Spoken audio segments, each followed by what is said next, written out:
안녕하세요. 오늘도 사연살롱을 찾아주셔서 감사합니다. 올해 50대 후반에 들어선 가정주부예요. 저는 어려서부터 부모님이 안 계셨어요. 남동생 둘과 함께 친할머니 손에 자랐죠.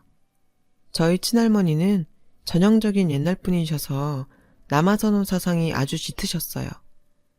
저희 동생들은 사내아이라 아주 귀하게 여기시면서 저는 남의 집 식구가 될 거니 살림이나 하라며 학교도 잘 보내지 않으셨죠.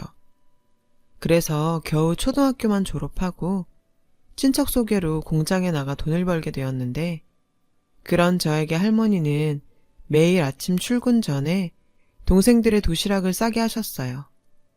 저는 어린 마음에 저도 학교에 가고 싶어 동생들 도시락을 싸며 울기도 많이 울었답니다.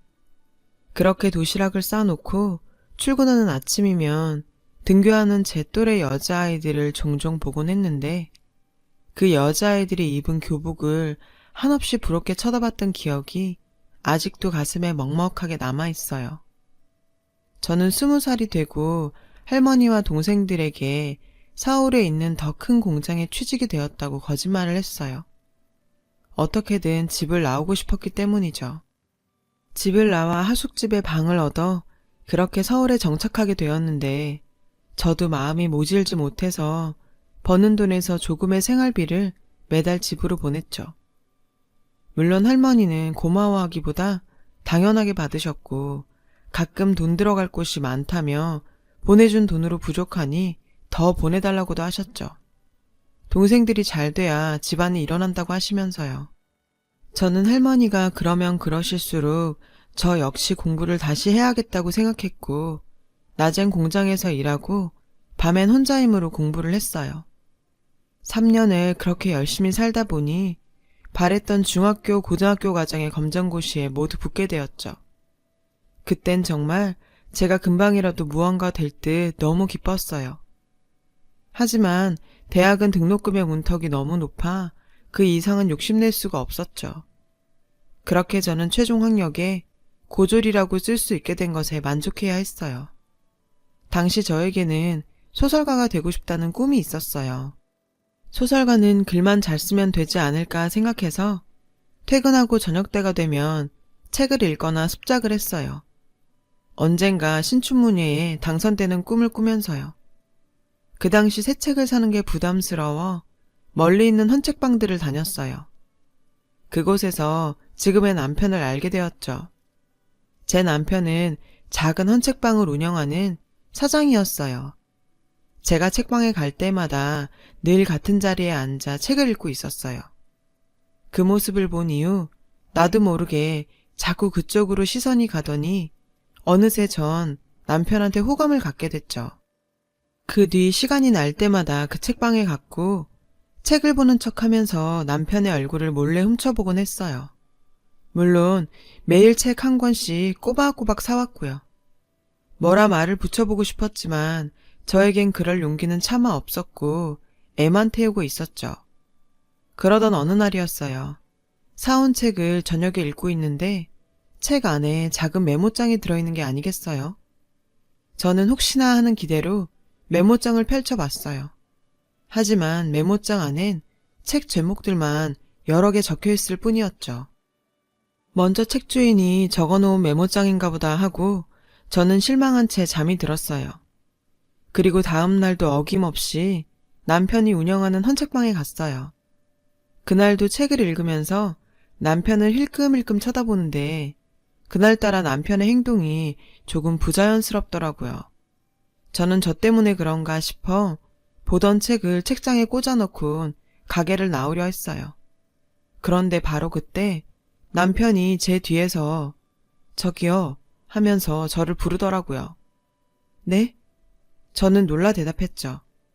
남편은 입술을 달싹거리며 말을 할 듯 말 듯 망설이다가 "지난번에 추천해드린 책들 제가 챙겨놨는데요" 라고 말하면서 금방이라도 터질 것처럼 얼굴을 붉히지 뭐예요.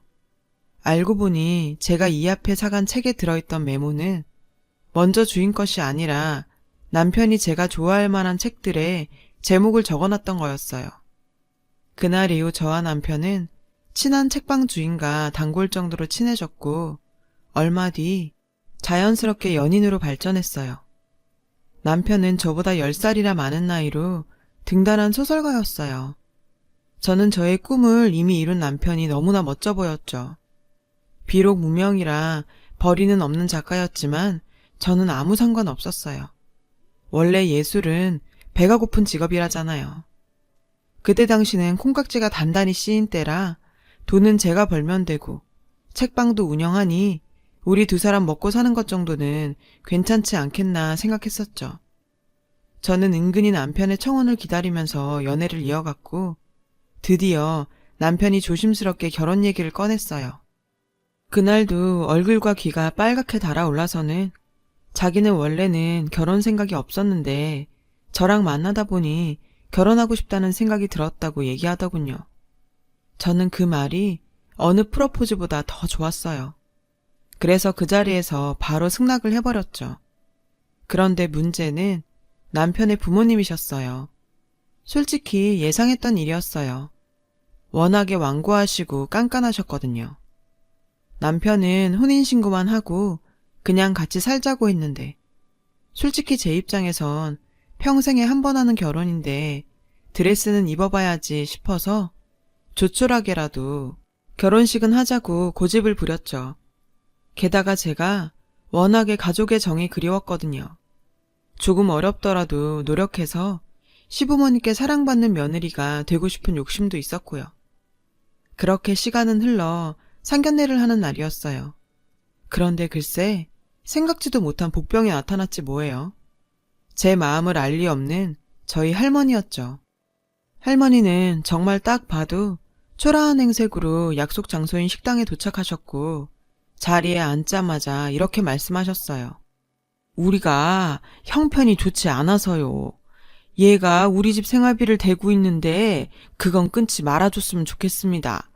밑으로 남동생이 둘이나 있는데 아직은 둘 다 어려서 얘 돈 없으면 우린 딱 굶어 죽어요. 그러니 사돈, 나머진 내 아무 말 안 할 테니 그것만은 부탁합니다. 저는 할머니를 말려보려 할머니의 허벅지를 쿡쿡 찔러도 봤지만 할머니는 단호하게 제 손을 뿌리치시고 당신 말만 하셨어요. 그리고는 며칠 굶은 사람처럼 개걸스럽게 음식을 드시는데 정말 쥐구멍이라도 있으면 들어가서 숨고 싶은 심정이었다니까요. 첫 만남부터 이런 창피를 당하고 결혼할 수 있을까 생각했는데 시어머니께서 저에게 따로 이야기하자고 하시며 시아버지와 남편 몰래 부르셨어요. 아가씨, 오늘 처음 봤는데 이런 얘기해서 미안해요.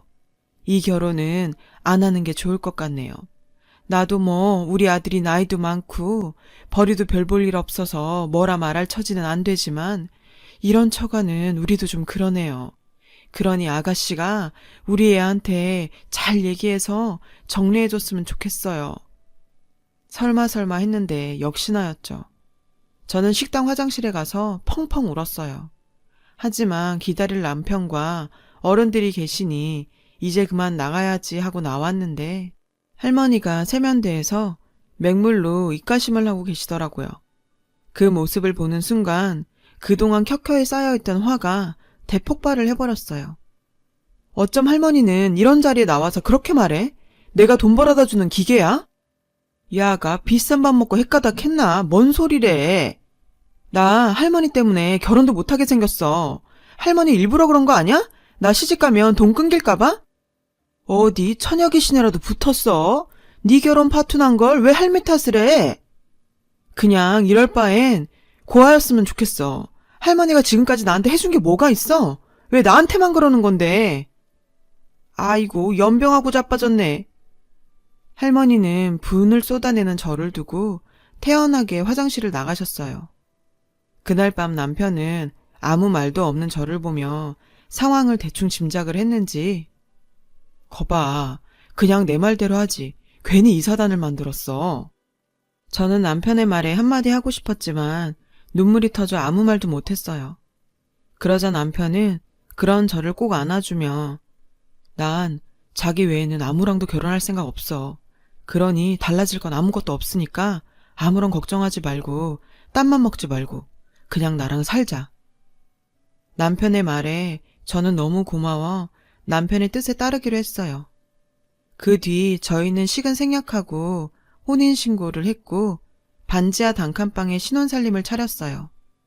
그러던 어느 날 시댁에서 저희가 식 없이 결혼했다는 사실을 아시게 되었고 어머니가 득달같이 남편의 책방으로 찾아와 저를 부르셨어요. 남편한테 4살 아래 먼저 시집간 여동생이 있었는데 가게에 와서 남편한테 선자리를 내밀다가 남편을 통해 이미 저와 결혼했다는 사실을 듣게 된 게 화근이었죠. 책방 앞에 도착해 긴장하며 안으로 들어가니 시어머니의 얼굴은 딱 봐도 화가 잔뜩 나 보이더라고요. 하지만 어쩌겠어요. 이미 한 결혼 물을 수도 없고 어차피 한 번은 겪어야 할 일이니 눈 딱 감고 각오했죠. 아가씨, 아니 저기 내가 분명 그때 알아듣게 말하지 않았나? 시어머니는 차마 저를 며느리라 부르지 못하고 화를 참으며 말을 이어가셨어요. 죄송해요, 어머니. 제가 많이 부족한 거 알아요. 그래도 이 사람한테 잘하고 시부모님께도 잘해서 인정받고 싶어요. 부족한 걸 알면 그때 내 말을 들었어야지.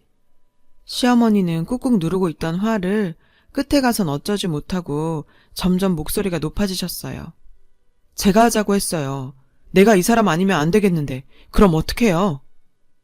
남편이 시어머니의 말을 자르며 다가와서 저를 자기 뒤편에 숨겼어요. 그런 당신의 아들의 모습을 보시고 시어머니는 어이가 없다는 듯 말을 잇지 못하다가 그럼 그냥 혼인신고나 하지 말고 살지. 식도 못 올리면서 왜 신고까지 해? 아버지 동사무소에서 일하시는 거 몰라? 시어머니는 그 부분이 가장 마음에 걸리셨던 것 같았어요. 차라리 동거나 하다 깨졌다면 모든 게 비밀로 넘어갔을 텐데 혼인신고까지 하는 바람에 이력이 남아 들킨 거였어요. 내쳤던 아들이지만 그래도 시아버지는 그런 아들의 이름과 주민등록번호로 아들이 어디에 사는지 누구랑 함께 지내고 있는지 조회를 해보셨나 봐요. 시어머니 앞에서 저는 죄인인지라 이러지도 못하고 저러지도 못하고 애만 달았고 남편은 이제 자기 인생 그만 놔두라며 버티고 있고 정말 가관도 아니었어요. 당시 남편은 소설을 쓰고 있었는데 환경이 이렇듯 시끌시끌하니 작업도 잘 안 되는 것 같았고 저는 저대로 이 꼬인 관계를 어떻게 풀어야 하나 고민이 깊어만 갔어요. 그러다 제가 한 가지 방법을 찾아냈어요. 바로 손주였죠. 그때 당시 많이들 하던 구닥다리 방법이었지만 그만큼 확실한 방법도 없으니 남편에게 아이부터 갖자고 말했죠. 넉넉한 살림이 아니어서 반지하는 좀 면하고 이런저런 이유로 지금껏 임신을 미뤄왔었는데 제가 아이를 갖고 싶다고 말하니 남편도 별다른 도리가 없었는지 그러자고 했어요. 저희는 노력 끝에 이듬해 가을쯤 첫째 아들을 품에 안을 수 있었어요. 내심 남편은 딸을 기대했었지만 저는 아들이어서 더 좋았어요. 저도 저희 할머니 영향을 받았는지 아들이면 시댁에서 더 좋아하실 것 같았거든요. 그리고 제 예상은 맞았어요. 손자가 생기니 시아버지께서 마음을 좀 푸셨고 처음으로 아이를 데리고 집에 와서 밥을 먹자고 하시더군요. 저는 너무 기뻐서 저희 아이가 복덩어리라고 생각했어요. 하지만 막상 시댁에 가니 남편과 아들은 환영받고 저는 푸대접이었죠. 밥을 먹으러 오라더니 한마디로 저더러 밥하고 치우라는 얘기였던 거죠. 그리고 시아버지께서 달력을 하나 던져주시는데 빽빽히 제사와 집안 대소사가 적혀있더라고요. 네가 우리 집 장손을 낳았으니 이제 네 몫이다. 시아버지는 제게 차갑게 말씀하셨고 시어머니는 아무 말도 하지 않고 그저 저희 아들만 물고 빠시느라 정신이 없으셨어요. 평균 적어도 한 달에 한 번은 제사가 있었고 집안 어른들 생신과 기념일 등을 챙기느라 그날 이후 저는 시댁 문턱이 닳도록 들락거려야 했어요. 그렇게 3년 정도 지나자 저는 둘째를 임신했고 그때는 조금 편의를 봐주는가 싶더니 제가 아이를 낳자 몸조리할 시간도 아깝다는 듯 또다시 집안일로 불려다녀야 했어요. 둘째 아이는 딸이었는데 혹시 딸이어서 그러시는 건가 했지만 그게 지금 와서 무슨 상관이겠어요. 제 처지는 달라질 게 없는데. 그렇게 꼬박 9년을 살았습니다. 9년 동안 혼자 집안일을 다 챙겼는데 저희 시어머니는 그런 저를 단 한 번도 도와주시지 않으셨어요. 오히려 마음에 들지 않는 게 있으면 꼬투리 잡기 일쑤였고 시아버지 앞에선 어쩐지 더욱 저에게 뭐라고 하시는 것 같아 전 집으로 돌아오면 괜히 남편에게 성질을 부리곤 했어요. 그러던 중 찬바람이 불기 시작하던 어느 날 시아버님이 대장암 판정을 받으셨어요. 그것도 사기였죠. 몸도 쇠약해지신 데다 전이도 연세에 비해 빨라서 정말 손도 제대로 써보지 못하고 장례를 치르게 되었어요. 미운 정도 정인가요? 눈물 한 방울 나지 않을 것 같았는데 제가 글쎄 울고 있더라고요. 살아생전 며느리에게 정 한 번 주시지 않고 떠난 시아버지셨는데 지금 생각해도 제가 그땐 왜 그렇게 울었는지 잘 모르겠어요. 모질게 구셨던 그 모습 하나하나도 정이부터 그리웠는지 살아생전 아버님 모습을 곱씹으며 그렇게 울었나 봐요. 그런 제 모습이 신기했는지 아니면 기특했던 건지 발인을 마치고 돌아오는데 시어머니께서 저를 조용히 부르시더군요. 이제 제사는 애들 조부모님하고 내 시아버지 정도만 하자꾸나. 저는 깜짝 놀라 아무 말도 하지 못했어요. 내 시아버지가 워낙에 자기 집 일이라면 융통성이 없어서 그 많은 제사랑 대소사를 다 챙겼는데 이제 뭐 네 시아버지도 죽고 없는데 그렇게까지 해야겠니?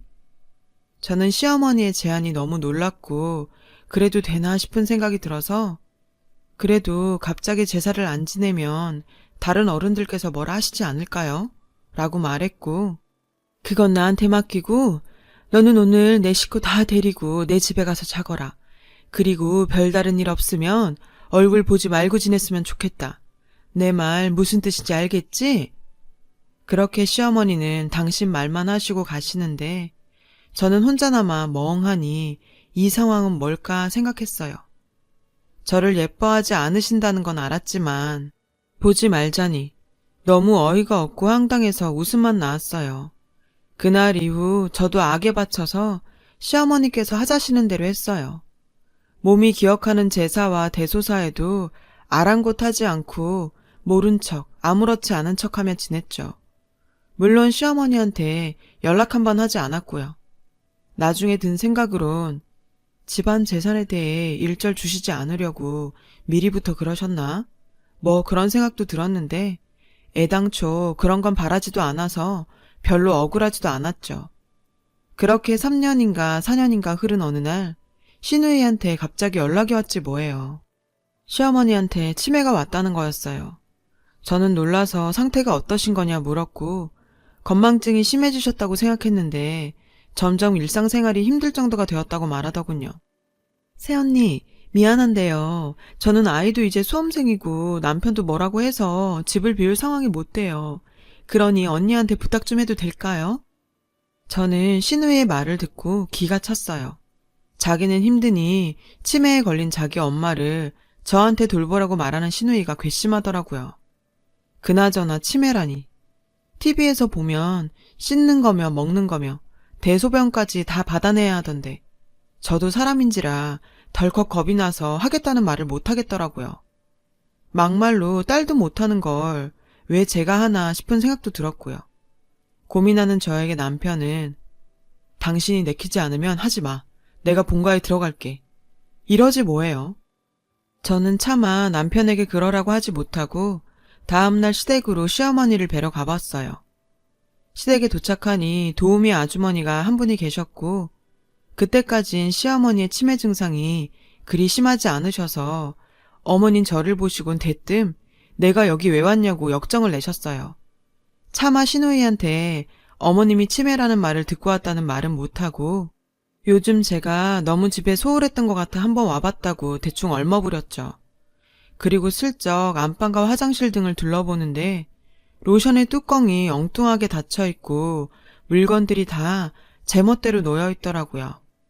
평소 깔끔하신 성품이라 매일 쓸고 닦고 정리 하나는 정말 기가 막혔던 분인데 저는 슬쩍 도우미 아주머니에게 가서 어머님이 좀 어떠시냐고 물었어요. 아주머니께서는 저희 시어머니가 점점 심해지고 있다면서 냉장고 안을 보라고 하셨죠. 저는 냉장고를 열어보고 깜짝 놀랐어요. 글쎄 냉장고를 장롱으로 생각하셨는지 옷과 이불을 마구 쑤셔 놓았더라고요. 정리하려고 안에 물건을 빼기라도 하면 어떻게 알았는지 득달같이 달려와 난동을 부리신대요.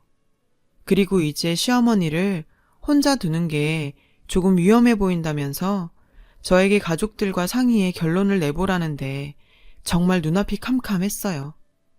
저는 집에 돌아와 짐가방을 꾸렸어요. 아무래도 제가 시어머니 곁에 있어야 될 것 같았거든요. 짐을 싸는 내내 한편으론 어찌나 화가 나는지 이놈의 팔자는 어떻게 편한 꼴을 못 봐.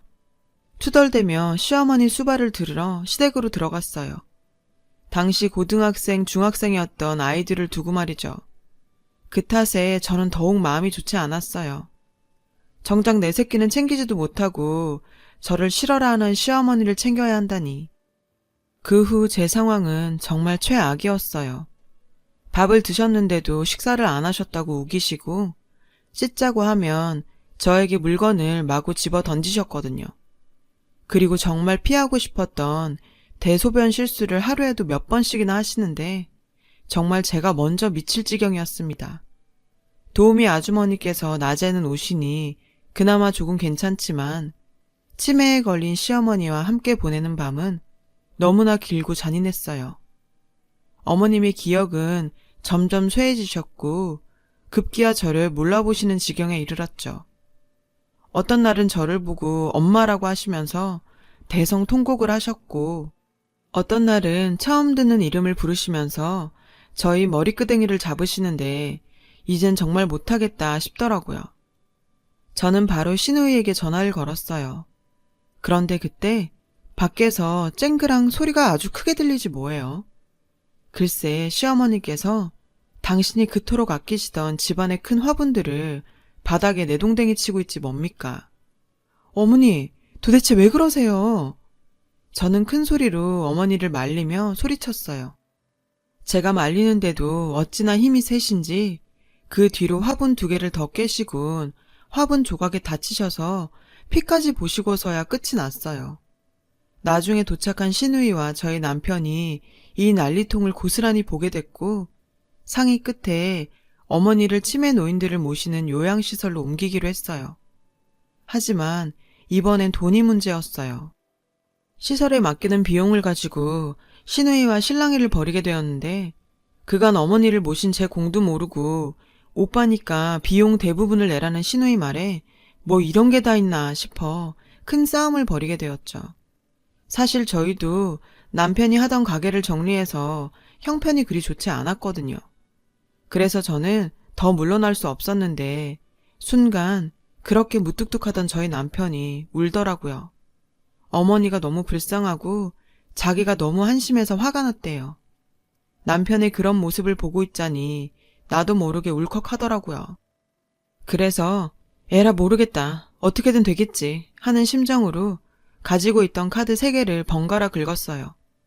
그렇게 시어머니를 시설로 보내고 저는 조금 편해진 듯 했지만 몸만 편할 뿐 마음은 오히려 전보다 더 불편했어요. 습관이란 게 무서운 건지 아니면 마지막에 그렇게 화를 내서 마음이 불편한 건지 잘은 모르겠지만요. 결국 저는 시어머니가 어쩌고 계실지 신경이 쓰여서 요양시설로 찾아갔어요. 간호사의 안내를 받고 저희 어머님이 계신 병실로 조용히 들어갔는데 어머님이 색종이에 그림을 열심히 그리고 계시더라고요. 제가 병실 안으로 들어가니 어머님은 저를 쓱 한번 쳐다보시곤 다시 그림만 그리셨어요. 뭘 그렇게 그리시나 슬쩍 보니 형태도 알아보기 힘든 무언가를 아주 많이 공들여 그리고 계시더라고요. 어머니, 지금 뭐 그리시는 거예요?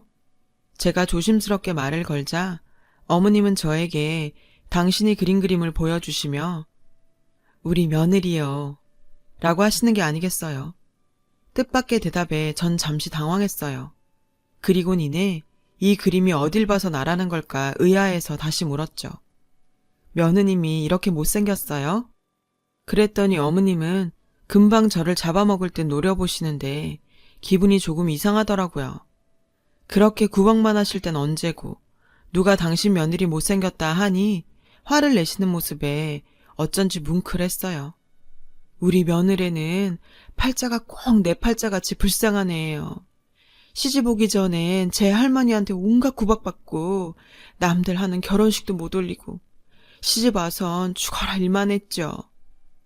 정신도 온전치 못하시면서 그런 기억은 어찌나 또렷하신지 저는 목이 메어서 더 이상 아무 말도 할 수 없었어요.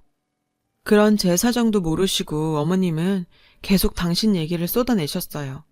그런데 애들 아빠가 워낙에 성질이 고약한 양반이라 고생하는 며느리 잡을까봐 내가 더 모질게 했는데 그게 너무 미안해서 이렇게 색깔 고운 종이에 그리고 있었어요. 그 이야기를 들은 저는 도저히 병실에 있을 수가 없었어요.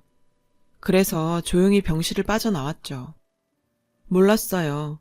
어머님이 절 위해 일부러 그러셨다는 걸. 전 정말 모르고 살았어요. 그래서 많이 원망했었고 누구보다 미워했었죠. 어쩌면 시아버지보다 더요. 그런데 그게 다 저를 보호해 주시라고 하신 행동이었다니. 가슴이 아파 도저히 병실에 있을 수 없더라고요. 그 길로 화장실로 달려가 꺽대며 한참을 울었습니다. 그날 밤 저는 남편에게 요양시설에서 있었던 얘기를 전했고 얼마 뒤 어머님을 본가로 모셔왔어요. 그리고 저는 기꺼운 마음으로 다시 짐을 싸서 어머님 곁으로 갔고요. 증상은 더 심해져서 몸은 더 고되었지만 어머니의 진심을 알았기에 그건 그저 육신의 고통일 뿐이었죠. 시간이 지나 어머님께선 잘 드시지도 못하고 기력도 쇠해지셔서 이대로 먼 길 떠나시면 어쩌나 저는 늘 가슴을 졸여야 했어요. 그런 제 마음을 아셨는지 한 번은 제 손을 꼭 잡아주시더군요. 어머님께선 아무 말씀도 하지 않으셨지만 어쩐지 그게 저에게 하시는 마지막 인사인 것 같아 심장이 쿵 하고 내려앉았죠. 그리고 그 일이 있고 3일 뒤 저희 어머님은 정말 자는 듯이 하늘나라로 가셨어요. 장례식을 치르는 내내 어머님께서 제 손을 잡아주시던 마지막 그 모습이 떠올라서 전 오열을 하다 몇 번이나 의식을 잃고 쓰러졌어요. 애미 정도 모르고 컸던 저를 유일하게 불쌍히 여겨주셨던 어머님. 그 진심을 영영 몰랐다면 평생 당신을 미워하며 살았을 저는 어쩌라고 그렇게 표현 한번 않으셨는지. 야속하고 죄송하고 사무치게 그리워서 저는 눈물로 어머님을 보내드렸습니다. 몇 년이 지난 지금도 저는 시어머니를 생각하면 눈시울부터 붉어지곤 해요. 정말로 다음 생이라는 게 있다면 전 그땐 저희 시어머니 딸로 태어나고 싶어요. 여느 집 모녀처럼 지지고 볶고 애틋한 정을 나누며 다시 한번 어머님과 가족이 되고 싶습니다. 지금까지 저의 긴 이야기를 들어주셔서 감사하고요. 가족들과 따뜻한 정 나누시면서 행복한 겨울 보내시길 바래요. 여러분, 사연 댓글에 응원과 현명한 조언 부탁드려요.